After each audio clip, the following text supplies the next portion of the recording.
அதாவது நாகலோக மண்டலத்தை நாகராஜனாக கண்ணியும் கணவனும் மனைவியுமாக கவலை இந்தியாண்டு வருகிறார்கள். அதாவது ஒருவர் சொல்லி ஒருவர் கேட்டு விட்டு கொடுத்து வாழணும். கணவன் மனைவி சொன்னாலே விட்டு கொடுத்து வாழணும். விட்டு கொடுத்து வாழணும்னு வச்சுக்கோங்க, என்னைக்கும் விட்டு போக மாட்டோம்.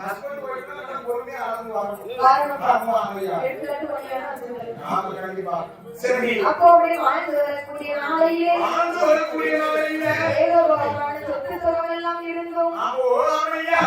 என்ன ஒரு குறைபாடு இருக்கிறது தெரியுமா? அந்த மண்ணை இருந்தோ மழை இருந்தோ மண்ணை அழ மழை இல்லை மண்ணை இருந்தோ மழை இருந்தோ மண்ணை அழ மழை இல்லை ஆடு இருக்கு அதை ஆட பிள்ளை இல்லை ஆடு இருக்கு அதை ஆட பிள்ளை கொத்து சுகமே இருந்தோ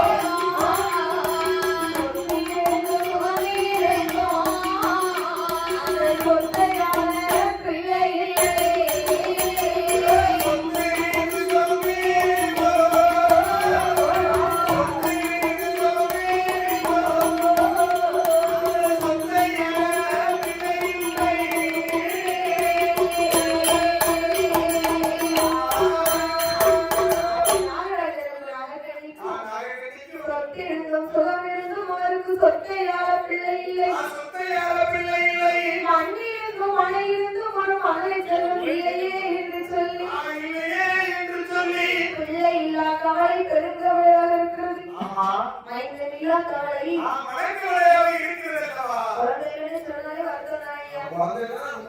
அது பெண்களுக்கு ரொம்ப வருத்தம். ஆமா, ஆண்களுக்கு வருத்தம் இருக்குமா? இருக்கும் இருக்கும். நீங்க பச்சை பொருள் கடைக்கு போவீங்க இல்லப்பா.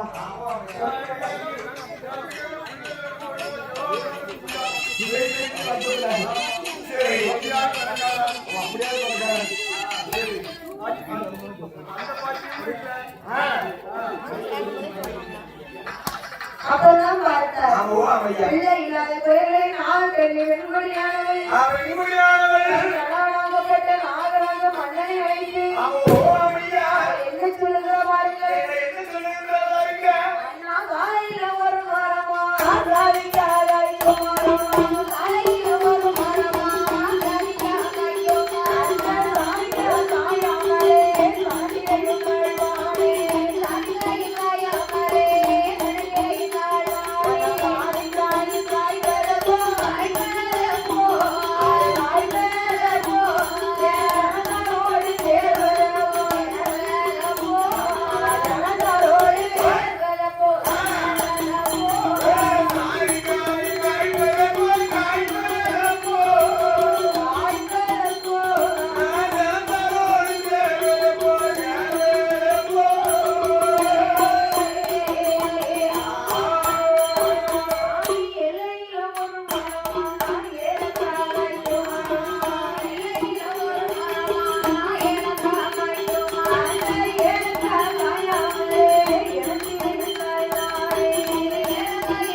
வாய்ப்பதப்போ ஜனத்தாரோட எப்போ நான் சேர்வேன்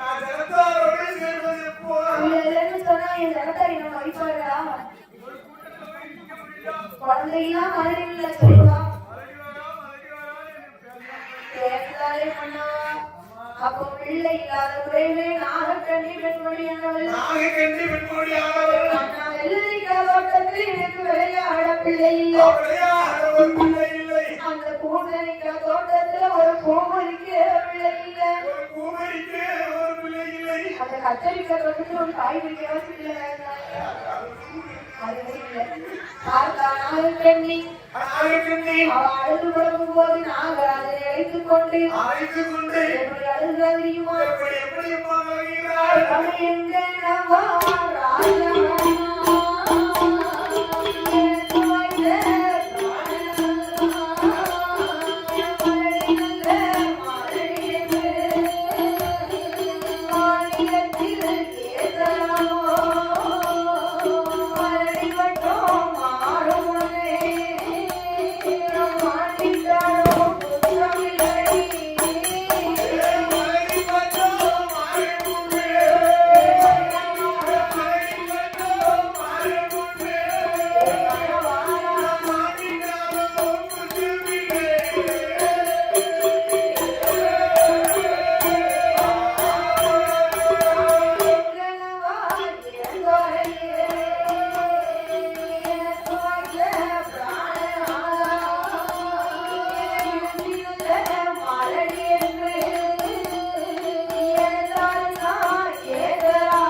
என் குடும்பத்தாரோட என்ன வைக்க மாட்டாங்க பிள்ளைக்கு கண்ணீர் வருங்க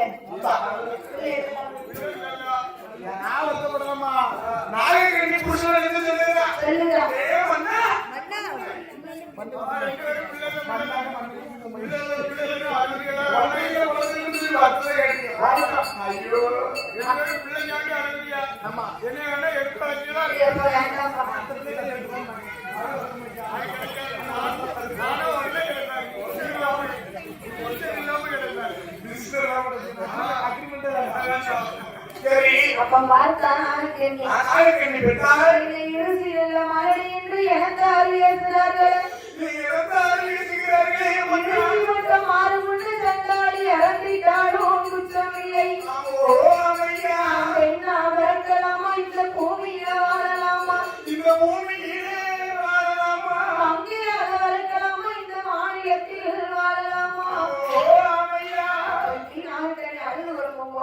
பாருங்க நாகராஜன் அடியே நாகக்கண்ணி பிள்ளைகள் தொடக்கிறாங்க அதுக்கு வீடுல கவலையா ஆண்களோட மேல ஆசைன்னா என்ன எடுத்து வச்சுக்க எனக்கு பெண்களோட மேல ஆசைன்னா நான் உன்னை எடுத்து வச்சுக்கிறேன்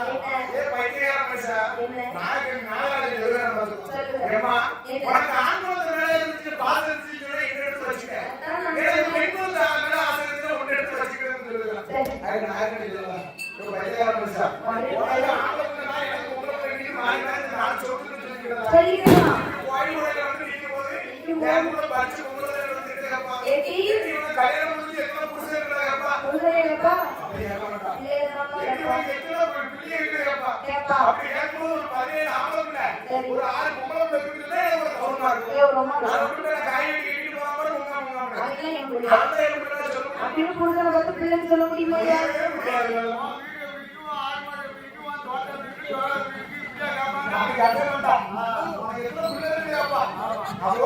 வீட்டுக்குள்ளே சொல்லிக்கலாம் உமக்கு நாங்க இல்லை எனக்கு நீங்க பிள்ளை ஓடா மதிப்பாருக்கு தகுந்தபடி ஒரு குழந்தை வரும் வேணுமெல்லாம் பிள்ளை இல்லைன்னு வைங்களேன் என் வயிற்றுலதான் ஒரு பிள்ளை இல்ல நீங்க ரெண்டாவது ஒரு கல்யாணம் முடிச்சா என்ன சரி சும்மாதான் இருக்கு ஆமா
கோடி கோடி பணத்தாலும் பணம் கொடுத்தாலும் ரெண்டாம் தரவர்களுக்கும் போனோம் என்ன பண்ணணும் ஒரு நாள் கிடைக்கா எப்படி ஆனந்த குணமா சரி கூர்மையில புத்தி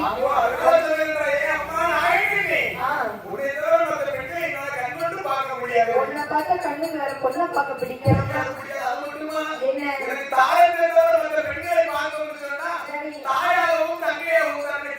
அப்படி அந்த காலத்துல பெர்மிஷன் கொடுத்தா ரெண்டாவது கல்யாணம் முடியும்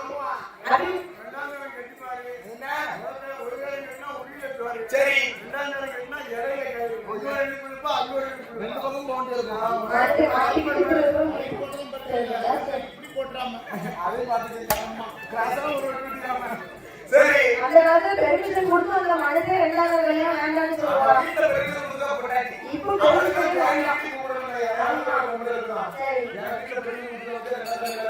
ஆமா பெர்மிஷனே வேண்டாம் அதுக்குள்ள வச்சுக்கலாம் மாட்டாங்க வரங்காட்டம் இருக்கு செப்பனி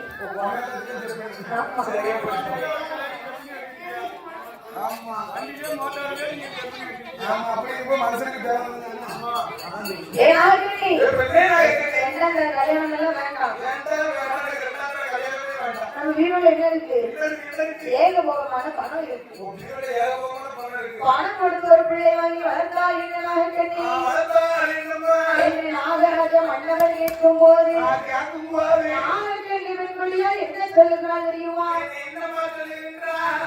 ஒரு பிள்ளை வாங்கி அந்த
எனக்கு போமா இருக்கு அப்ப பணம் கொடுத்து ஒரு பிள்ளை வாங்கி வளர்த்தால் என்ன நாகராஜன் கேட்கும்போது பாவம் செய்திருப்போம் எதற்காக நமக்கு குழந்தை இல்லை நம் முன்னோர்கள் எதுவும் பாவம் செய்திருப்பார்களோ என்று சொல்லி என்ன கேட்கிறாள் தெரியுமா? என்ன சொல்லுகின்றால் பாருங்க என்க நவராஜ மன்னா எனக்கு வாய்த்த பிராணநாதா ஆண்டியைத்தான் அடித்தேனோ அறக்கொடுமை செய்தேனோ ஒரு பிச்சை வாங்க வந்தவரை பின்னால் வர சொன்னதுண்டா மன்னா என்ன பாவம் நாமல் செய்யும் இதுவரைக்கும்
கொடுப்பா. ஆமா 10 ரூபாய் போட்டு மீதி 9 ரூபாய் சில்லறை எடுத்துக்கிடுவாங்க. 1 ரூபாய் கொடுப்பாளா? 1 ரூபாய் கொடுக்கறேன். அந்த மனசு யாருக்கு? 1000 போட்டு 1500 எடுத்துக்கிடுவாங்க. 1000 போட்டு 1500 எடுத்துக்கிடுங்க. நினைச்சேன். அவர் தாராள பிரபு. ஆயில் கணக்கெல்லாம் வரையும் போது நினைச்சேன். எங்கேயோ இருக்கேன். சரி. நான் அண்ணன் என்று வந்தவரை அடுத்து வர சொன்னதுண்டா? அண்ணன் கேட்டு வந்தவரை நான் அடுத்து வர சொன்னதுண்டா? தாய் இல்ல பிள்ளைகளை தலையில் எட்டி அடித்தேனா? பாவத்திலும் பாவம் பெரும்பாவம் தாய். தாய் இல்லாத பிள்ளைகளை தலையில் எட்டி அடிக்கவே கூடாது. அடிக்கவே கூடாது. புளிய வச்சு குத்தம் தப்பு கிடையாது. தப்பு கிடையாதா? தலையில மட்டும் அடிக்கவே கூடாது. ஆமா. சரி. நான் அரைத்ததொரு அம்மிகளை அலசாமல் சாத்தினேனா மன்னா? மன்னா. மன்னா. என்ன? அரைச்சம்மி அலசாம சாத்தினேனா? அரசாம சாத்தினேனா? இப்படி எந்த விதமான பாவமும் செய்யல. ஆமா. ஏன் மன்னா எனக்கு பிள்ளை இல்ல? ஏன் மன்னா நமக்கு பிள்ளை இல்லை? கறிக்கரை கொண்டேங்காயிலே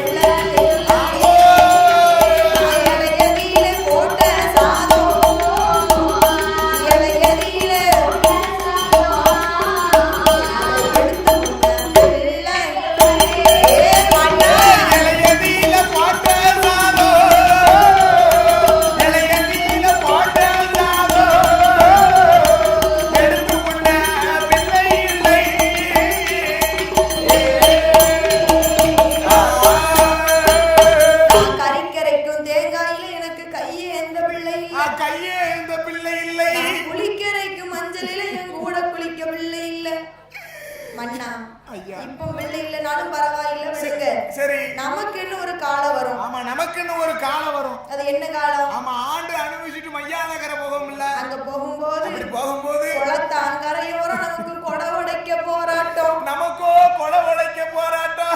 ஆத்தாங்கரையோரம் எனக்கு அங்கும் கரைக்க போராட்டம் மன்னா. ஆமோ அமையா. கிணத்தாங்கரையில கெண்டி தூக்க கூட போராட்டம் வரும். நமக்கு கிணத்தாங்கரையில கெண்டி தூக்க போராட்டம். பிள்ளை இருந்தா அங்கேயும் கொடை உடைக்க வருவான். ஆமா. இல்லனா வருவாங்களா? வருவதுக்கு ஆள் இல்லையா? இல்ல மன்னா. சரி. அப்போ பார்த்தார் நாகராஜன்.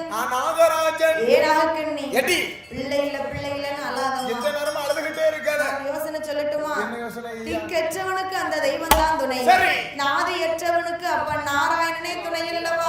நாராயணனே துணை அல்லவா? வேதனை உள்ளவனுக்கு ஆண்டவன் வேல் முருகன் தான் துணை.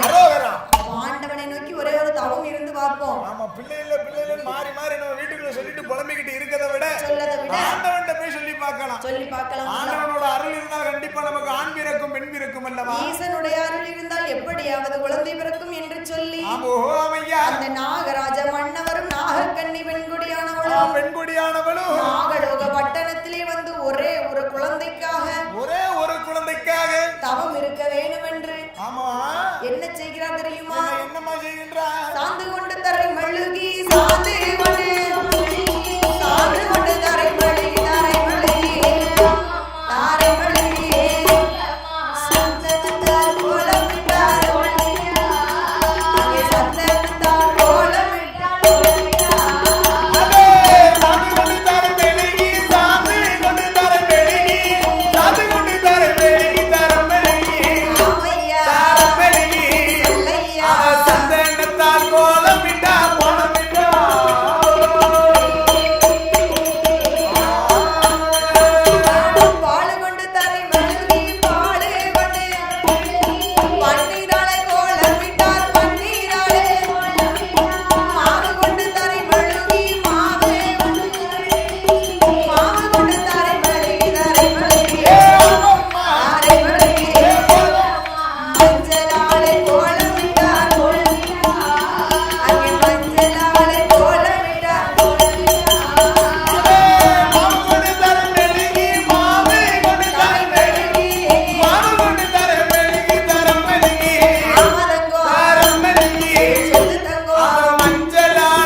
பகவானை நோக்கி ஒரே ஒரு குழந்தைக்காக நாகராஜ மன்னவனும் நாகக்கன்னி வெண்குடியானவளும் தவம் இருக்க வேண்டுமே என்று சொல்லி சாந்து கொண்டு தரைமழுகி சந்தனத்தால் கோலமிட்டு மாவு கொண்டு தரைமழுகி மஞ்சளாலே கோலமிட்டு பாலாலை தரைமழுகி பன்னீரால கோலமிடுகிறார். கோலமிட்ட இடமாறி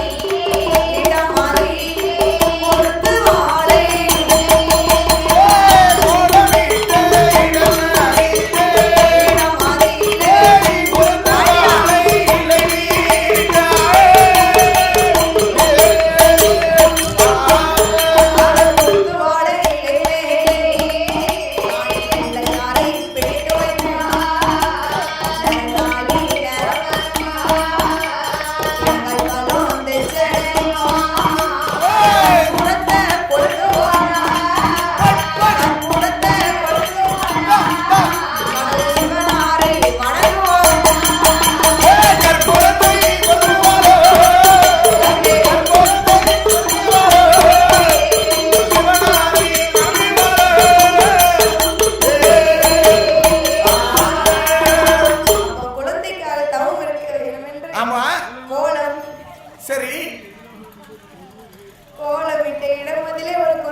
தேங்காய் பழம் தட்சணை எல்லாம் வைத்து கற்பூரத்தை கொளுத்துகிறார். கடவுள் சிவனாரை வணங்கிக் கொண்டு நாகராஜ மன்னவரும் தேவி நாகக்கன்னி பெண்கொடியானவளும் ஆண்டவனை எண்ணி ஒரே ஒரு குழந்தைக்காக எப்படி தவம் இருந்து வருகிறார்கள் தெரியுமா? எப்படி தவம் இருந்து வருகிறார்கள்? அரணை நல்ல அரணை என்ற அருந்தவாசி செய்து வாரார்.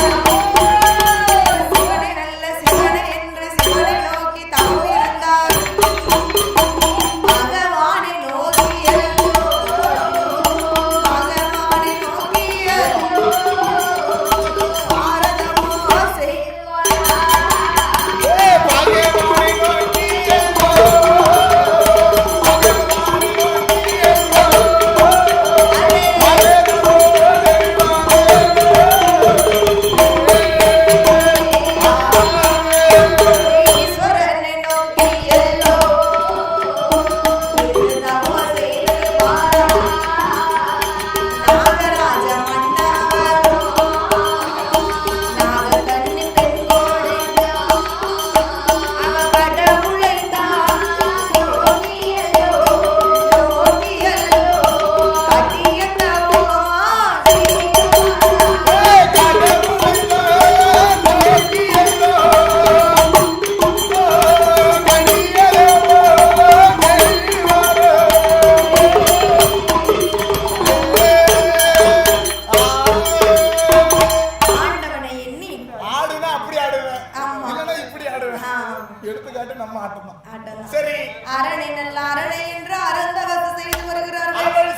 வருகிறார். ஆமா பகவானை எண்ணி ஒரே ஒரு குழந்தைக்காக பாரதம் செய்து வருகிறார். ஆமோ ஆமையா ஈஸ்வரை எண்ணி நாகராஜன் நாகக்கண்ணியும் இருந்து தவம் செய்து வருகிறார். ஆமா இருந்து தவம் செய்து வருகிறார். 1 வருடமா 2 வருடமா கிடையாது 12 வருஷம். அடேங்கப்பா. ஆமா ஈராறு 12 வருஷம் தான். 12 வருடம். 12 வருஷம் ஒரே ஒரு குழந்தைக்காக தவம் இருக்கிறாங்கன்னு சொன்னா அது எப்படிப்பட்ட பைத்தியக்கார காலம் பாத்தீங்களா? அந்த காலத்துல பிள்ளைன்னு வச்சுக்கோயேன். ஆமா ஆமையா.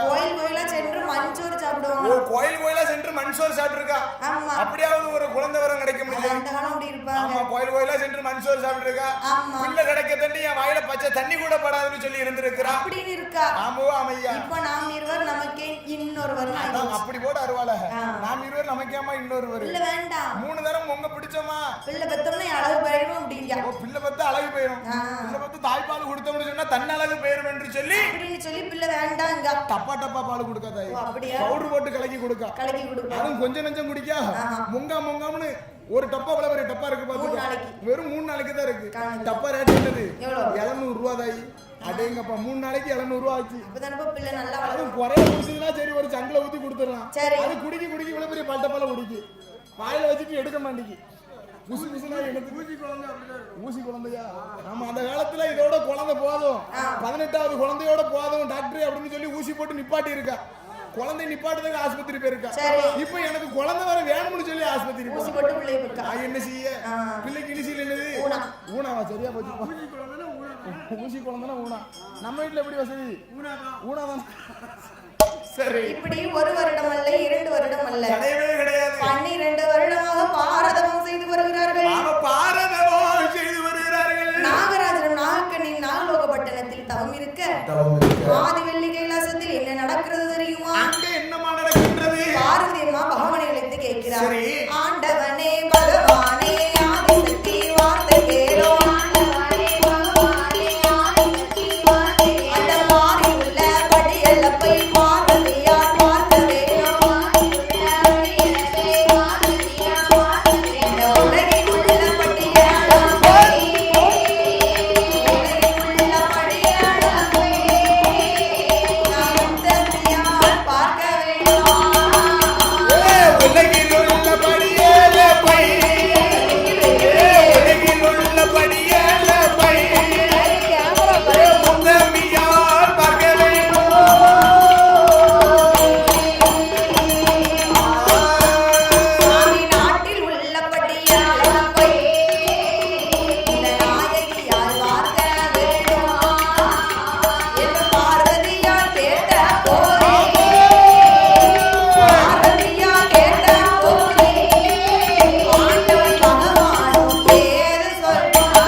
பார்வதி அம்மா பகவானை எடுத்து கேட்கிறார். ஆண்டவா பகவானே, ஐயா பகவானே பரம நீங்க தினந்தோறும் படியிலக்க போயிடுவீங்க. ஆமா பார்வதி. கைலாசத்துல நான் தன்னந்தனியா தானே இருக்கிறேன். ஆமாம்மா. நானும் உங்களோட படியிலப்ப பாக்குறதுக்கு வரேன். ஏ பார்வதி, என்ன நீயும் நானும் இந்த கைலாசத்துல இல்லன்னு சொன்னா இந்த கைலாய மலையே வெறிச்சோடியா இருந்தாய். வெறிச்சோடி போயிருமா? இந்த கைலாய மலையில ஒண்ணு சிவன் இருக்கணும், இல்லன்னு சொன்னா சக்தி பார்வதி நீ இருக்கணும். ஆமோ ஆமையா. ஏ பார்வதி, என்ன நான் பூலோகத்துக்கு படியிலக்க போறேன். சரி. அங்க ஒவ்வொருவரையும் ஒவ்வொரு விதமாக படைச்சிருப்பேன். ஆமா ஒவ்வொருவரையும் ஒவ்வொரு விதம்னு சொன்னா எப்படி தாயி? கூன் குருடு நொண்டி சப்பானி பணக்காரன் ஏழை இருக்கவே இல்லாதவன். ஆமா எல்லோரையும் இந்த பூலோக சீமையில படைச்சிருக்கேன். எல்லோரையும் படைச்சிருக்கேன். ஆமா அதுல ஒரு சிலவன படைச்சிருக்கேன் பாத்துக்கோ. எப்படி? சோத்து மாடனா படைச்சிருக்கேன். சோத்து மாடன். ஆமா எடுத்துக்காட்டுக்கு தாளகாரரும் குடத்துக்காரரும் சோத்து மாட மாதிரி இருக்கும். ஆமா அந்த மாதிரி ஒரு சில பேர் இருக்கத்தான் செய்யும். ஒவ்வொருவரும் ஒவ்வொரு விதமாக படைச்சிருக்காங்க. இருப்பார்கள் அல்லவா? நீ என் கூட வந்தேன்னு சொன்னா சரி இவன் ஏன் கூனா இருக்கான், இவன் ஏன் குருடா இருக்கான், இவன் ஏன் நொண்டியா இருக்கான் அப்படின்னு கேட்பேன். இவன் ஏன் பறக்க முடிக்காம கேட்பேன். உனக்கு பதில சொல்லுவேனே தவிர என்னோட படியெழுப்ப மறந்துடுவேன் பார்வதி. இல்ல பகவானே, உங்களோட வந்தா என்னுடைய வாயவே திறக்க மாட்டேன் என்று சொல்லி பகவானும் பார்வதியும் படியளக்க வேணுமே என்று சொல்லி உலகத்திற்கு எப்படி வருகிறார்கள்? ஆனால் எப்படி அம்மா